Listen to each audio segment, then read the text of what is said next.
Conforme nós tratamos no vídeo anterior, a justa causa é uma modalidade de rescisão contratual quando a empresa dispensa o funcionário como uma forma punitiva, ou seja, quando o funcionário comete um ato grave e a empresa se vê obrigada a dispensá-lo de forma punitiva e tirar todos os seus direitos. Neste próximo vídeo, nós vamos tratar sobre os requisitos para que a justa causa seja válida.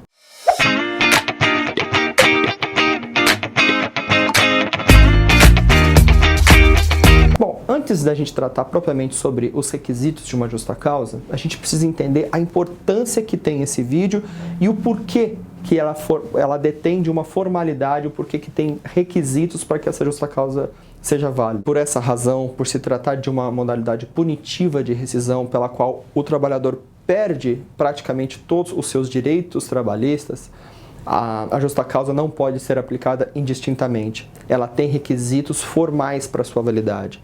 E caso não seja verificado um desses requisitos que nós vamos tratar nesse vídeo, a justa causa ela é tida como inválida.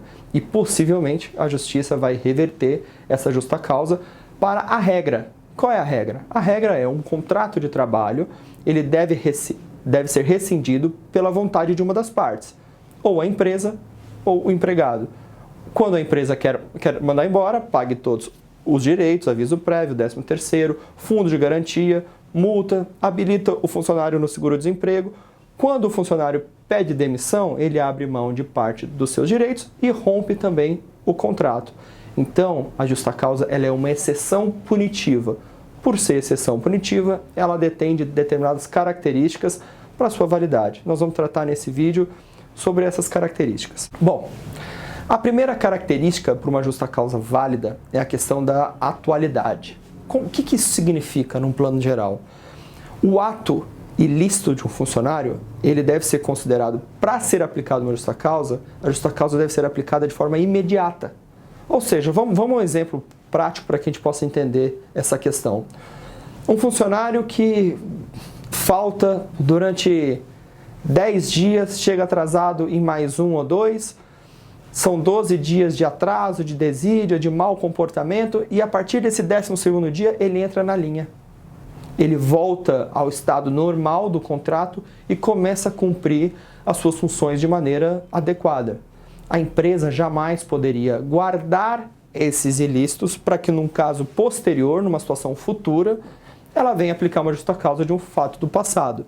Então, a justa causa ela deve ser imediata. Senão, a empresa pode ser considerada como perdão tácito. Todo mundo, a empresa, tem o poder de perdoar atos ilícitos.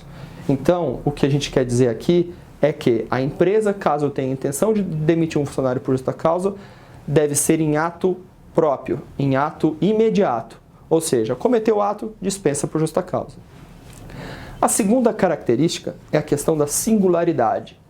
A justa causa ela não pode vir com outra penalidade. Como a gente já viu no primeiro vídeo, existem outras formas punitivas, como a advertência, que são para casos menores, a suspensão, que são para casos intermediários, e a justa causa, que é a modalidade realmente para acontecimentos graves.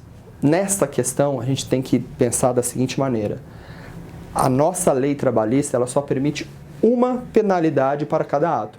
Uma empresa que suspende um funcionário por determinado ato, não pode, após a suspensão, dispensá-lo por justa causa, porque existe uma questão da singularidade da pena. Cada ato tem que ser punido com uma só pena. A outra questão é a questão da gravidade. Essa talvez seja a principal característica da justa causa e que empregados e empregadores têm que ter legítima consciência. A justa causa é regra, é exceção. A justa causa ela é exceção do contrato, exceção à lei, exceção aos princípios que defendem o trabalhador. Então, para que seja legitimado uma justa causa, o ato tem que ser efetivamente grave. Tem que ser um ato capaz de gerar uma repulsa social que possa justificar uma demissão por justa causa. Outra característica bastante importante que a gente tem para a justa causa, para uma justa causa ser válida, é a questão da proporcionalidade. Bom, neste ponto eu sempre me recordo de um professor numa pós-graduação que dizia que a gente não pode matar um passarinho com tiro de canhão. O que na verdade ele quer dizer com esse ditado quase infantil? Quer dizer que a gente não pode pegar um ato propriamente dito, simples, e transformá-lo numa justa causa. Tem que haver proporcionalidade entre a ação e a reação. Por isso, atos de menor potencial ofensivo não pode ser considerado como justa causa. Por fim, a última característica que temos sobre a justa causa, para que ela sirva como requisito de validade, é a questão do nexo causal. A justa causa deve ser aplicada, deve haver uma conexão entre o ato e a dispensa.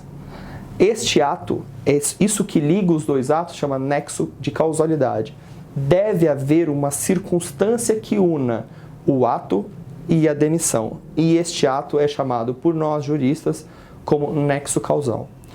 Por fim, o que a gente tem que entender é que a justa causa jamais pode ser interpretada como maneira de coação contra o trabalhador. A justa causa deve ser aplicada somente em casos graves, onde não há outra saída para a continuidade do contrato. Existe no nosso direito um princípio muito importante, que é o princípio da continuidade do contrato. Ou seja, o nosso interesse, o interesse social do contrato, é que ele permaneça válido, que ele permaneça correndo, chama o princípio da continuidade.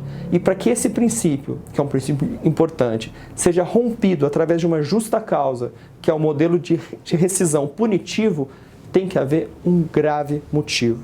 Nenhuma empresa deve se utilizar deste requisito importante da lei, importante regulador da lei, para fazer diminuir os seus gastos. Obviamente que circunstâncias dessa magnitude, dessa natureza, vão ser debatidos na justiça e possivelmente serão revertidos para a dispensa imotivada.